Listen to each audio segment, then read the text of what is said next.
Lue, el surfista de un río en Morón. A Pablo Mario, por su tremenda imaginación que inspiró esta crónica. Llovía. La carta estaba empapada. Felipe Malajunta, al parecer, sabía cómo y cuándo mandar sus esquelas, tan llenas de misterios sobre esos sucesos que marcaron a un Morón de las orillas de un río en donde ocurrió un milagro. La historia es la siguiente. Lue llegó de Australia, alto, rubio, con el pelo largo y con una tabla de surf bajo el brazo. Había desembarcado un buque que vino de Inglaterra. Su madre, Narel, quedó en el continente oceánico. Su padre, el inglés Liam, no acompañó a su hijo a estas pampas. Resulta que fue por amor. Lue se conoció con Marta en el puerto británico y la novia, porque de eso se trata esta historia, le dijo que si quería seguir con ella, lo iban a hacer, pero en Argentina, en un pueblo orillero en el partido de Morón, al borde del río Reconquista. Fue que erigieron su prefabricada, una casa de madera y chapa, que sería el refugio para una familia que se sucedió en 5 vástagos, entre rubios, morochos y mestizos. Pero Lube extrañaba las olas de su Australia natal, esas que domaba con la tabla de surf ante la mirada de sus padres. Era tanto el extrañar que el matrimonio comenzara a sentir el golpe de ese desapego del oceánico. Entonces, Marta comprendió que su amado no podía seguir así y acudió a la maga, una curandera de la zona, que se sabía hacía milagros. Lo cierto es que Marta le contó la tristeza enorme en la que estaba decayendo su esposo Lube, y la maga hizo lo que tenía que hacer. Una noche de verano se retiró a las orillas del río Reconquista y, dicen las buenas lenguas, que los sapos dejaron de croar, que los búhos callaron, que el agua del río Reconquista quedó en una calma dudosa, pero que en su lecho algo raro se estaba gestando, tan lenta como milagrosamente. Al norte del partido de Morón, en un barrio del pueblo de Hurlingham, un río de recorrido apacible de repente se armó de furia y de un caudal de agua sin precedentes. Marta alertó a Lue que se acerque a las orillas. El australiano, que sabía del tema más que nadie, sobre todo más que un vecino que nunca antes había visto una ola en un río, sí, una ola en un río, milagros. Su perchería nunca se sabrá. Pero el 2 de enero de 1916, el torrente de agua del río Reconquista a la altura de Hurlingham se armó de olas.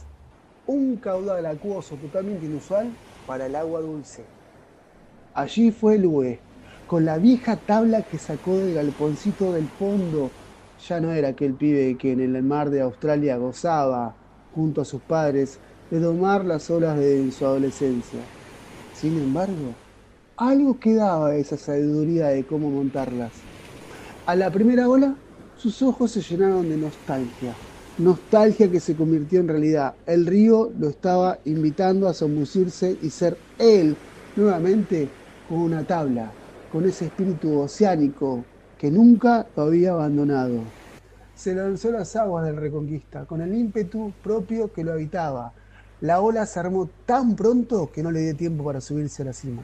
Sus hijos en la orilla miraban al padre, que, con una sonrisa nuevamente inventada en su cara, se subía a la tabla una y otra vez para andar sobre esas olas en un cuadro tan surrealista como admirable.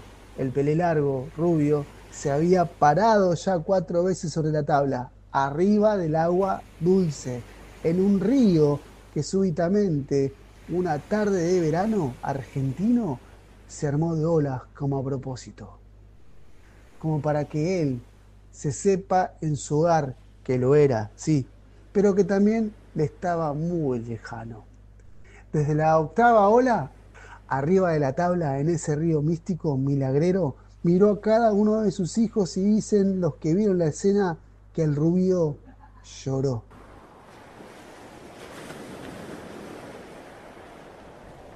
No era agua lo que le caía de sus ojos, eran lágrimas que le bañaban las mejillas.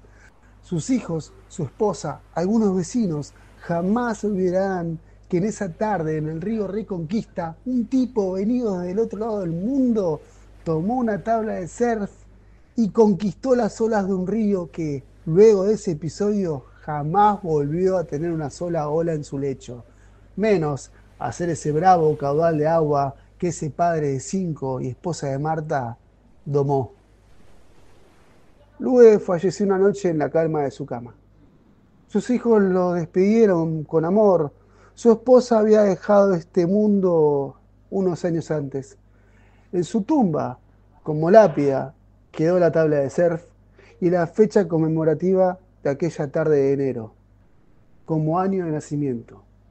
Porque para sus hijos, el padre, ese día había visto la luz que lo inmortalizó para siempre. No hay fotos, no hay testigos. Todo se tragó el tiempo.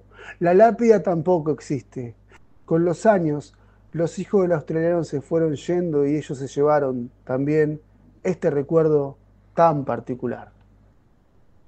Uno, que puede ver en sueños a veces al tipo surfear en esas olas que inventó Pablo Mario. Gracias.